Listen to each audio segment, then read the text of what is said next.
L'intelligence artificielle générative est raciste. Elle est là.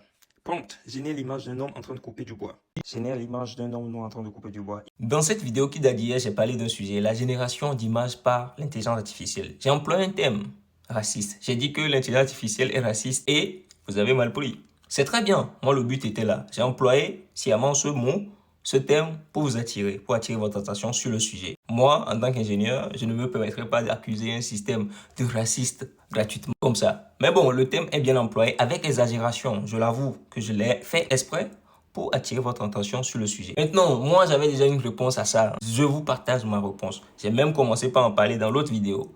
Vous allez comprendre. Les ingénieurs me comprennent, les informaticiens me comprennent et essayez aussi de comprendre comment les choses fonctionnent. L'IA n'est pas raciste, loin de là. Celui qui l'a créé, je n'en sais rien, n'est pas forcément raciste. Parce que des ingénieurs derrière, il y a des Africains parmi eux. Maintenant, dans le processus d'apprentissage de l'intelligence artificielle, on lui fournit un certain nombre, une panoplie d'informations, d'images. Et dans ces images, la plupart, 80% je pense, sont des images d'un homme blanc ou d'une femme blanche, ou voilà, d'hommes de couleur de peau blanche. Et c'est tout à fait normal que par défaut, quand tu demandes à l'intelligence artificielle de fournir une image, de générer une image d'un homme, elle génère une image d'un blanc. Mais moi je dis, on peut corriger ça, c'est corrigible. C'est-à-dire que on ne peut pas laisser ça comme ça.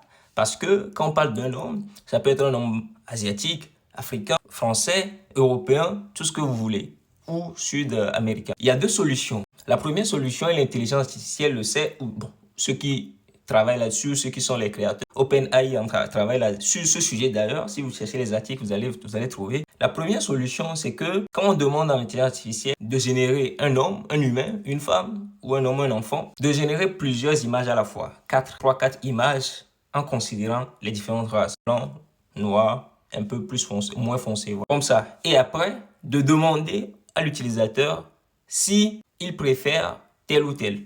Ça, c'est la première solution. La deuxième solution, c'est quand l'intelligence artificielle reconnaît que dans le prompt, on lui demande de générer l'image d'un humain qu'il redemande à son utilisateur ses préférences sur cet humain. C'est faisable. Ça se fait déjà sur des choses. C'est là le sujet. D'accord? On parle là d'un sujet technique, de programmation. Donc, laissons de côté tout ce qui est, j'ai dit dans l'autre vidéo raciste. Il n'est pas forcément raciste. On parle là d'une amélioration. Vous avez compris? Ça s'arrête là.